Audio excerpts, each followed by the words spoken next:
Mark, thank you very much for being with us here today on Global Lens. Let me begin by asking you, India has clearly drawn the red line in the negotiations.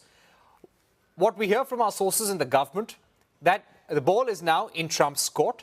We have said that we cannot make concessions on wheat, rice, maize, dairy, and we want access for our labor-intensive sectors.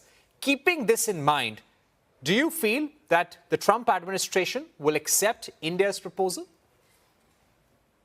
Well, the ultimate decider, the ultimate decision maker is President Trump himself. And that's always a bit of a wild card. We did have the situation back in 2020 with the first Trump administration, in which it appeared that a mini trade deal was imminent. In fact, it didn't happen. And apparently the president didn't think it was big enough at that time. However, I think that the groundwork has been laid for this. There have been very intensive negotiations. Both sides have given. Both sides can receive. There can be benefits for both sides. And I'm quite hopeful that there will be a deal announced at any moment. I mean, there's quite a bit of buzz this morning. So I remain bullish that we will see a deal in the next day or so, if not the next minutes or hours. Right. What do you think will be the contours of this deal? There have been very hectic negotiations. Both sides want to show a victory.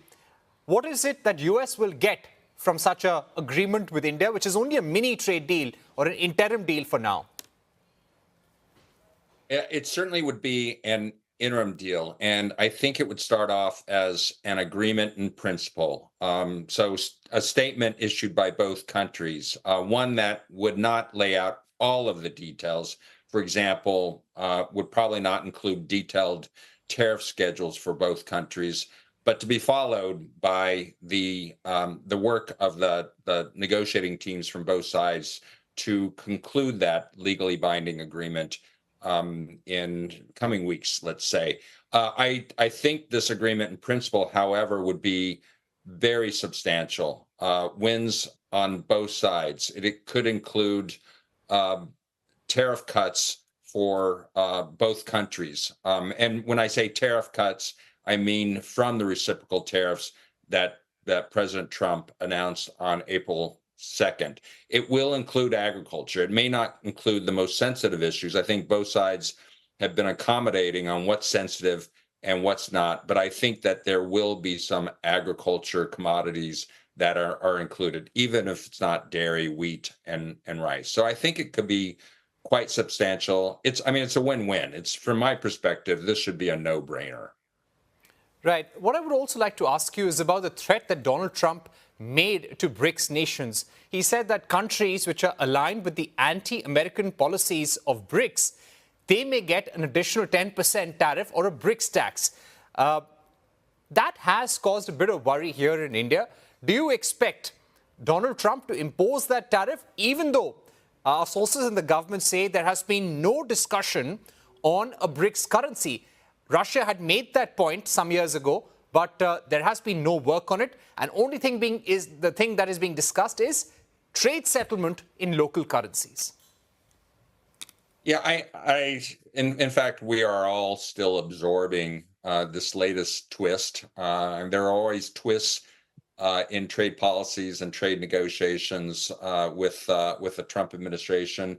I certainly hope it's more of a rhetorical statement on part of the president and is not an immediate threat. I mean, the BRICS really are not doing anything substantial on trade, as you note.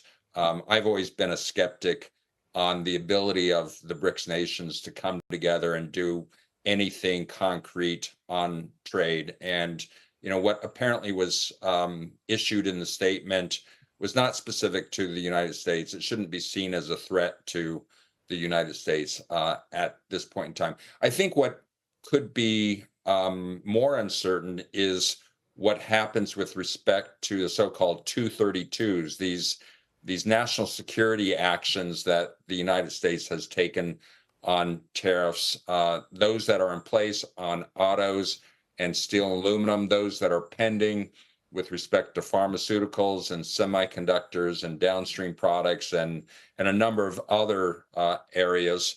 Those, I think, are the ones to watch the most closely and could create some uncertainty for any agreement that is announced now. Right. And do you expect these 232 tariffs, which are there on grounds of national security, on steel, on auto components as well, that will remain?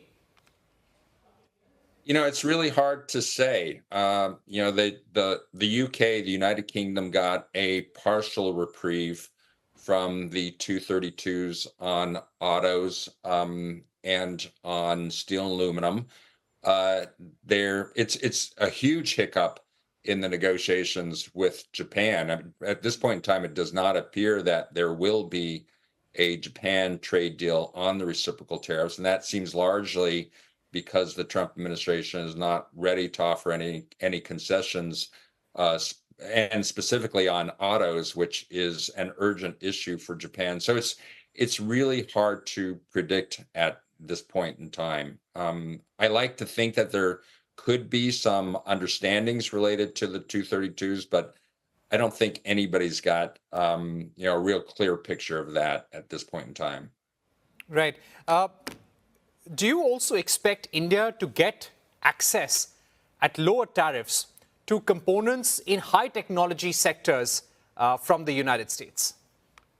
It's, until we see the details, I'm a bit hesitant to make specific predictions. I do think that large parts of the tariff schedules of both countries will be included in the trade deal, and I expect for India there will be tariff commitments made by the United States in areas of strong export interest for India. Again, I think this will be a win-win. Whether it's specific on electronics components, I'm not ready to hazard a guess at this point in time. Again, hopefully we will see the details shortly.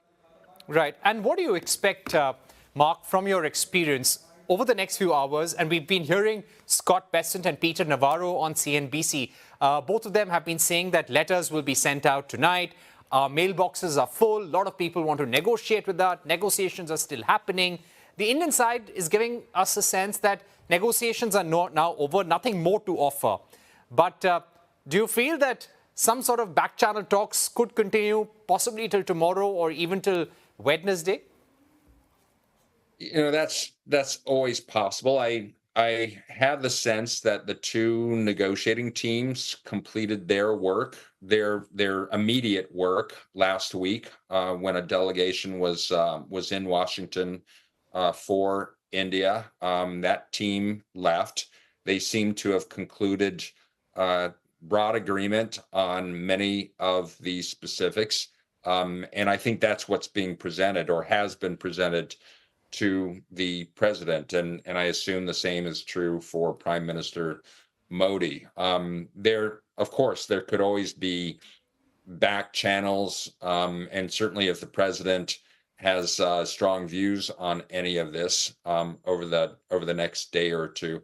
I think it's also important to understand, I think I've said this in the past, that this is intended to be a first agreement, a partial agreement. I think it will be unprecedented and historic if it is announced, but it is not the full comprehensive agreement. It's the first bite at the apple. There will be future bites at the apple. And negotiations to continue. So they don't have to reach agreement on everything at this point. Right, that indeed is an important point. And we believe that the more challenging negotiation on services, on bringing down non-tariff barriers, will only begin after the 9th of July. And that will be more difficult. Wouldn't that be, Mark? More difficult in some respects, but negotiations on tariffs, and that's what the two sides have been doing. They've been focused on negotiating on tariffs over the last couple of months. Those are never easy. In fact, in a traditional trade negotiation, for example, in a free trade agreement negotiation with trading partners, it's often tariffs and market access in specific products that are the very last things to be decided. Here we have tariffs that were being negotiated up front. They were front loaded. So the two sides have already been grappling with difficult issues, and I think making progress on difficult issues. Yes, there will be other difficult issues to follow. For example, intellectual property rights. That's always a challenging area. That's clearly on the agenda for the next phases of the negotiation. But I think that the two sides are showing that they can belly up to the table and achieve some real results, even at this early stage. All right. Thank you very much for joining us, Mark Linscott, giving us your overview, your thoughts on the India-US interim trade deal. You remain hopeful that a deal could be announced in days, if not in the next few hours. So let's really hope for the best. Thank you very much for being with us once again, Mark. Thanks, Parikshit. It's always a pleasure to talk to you.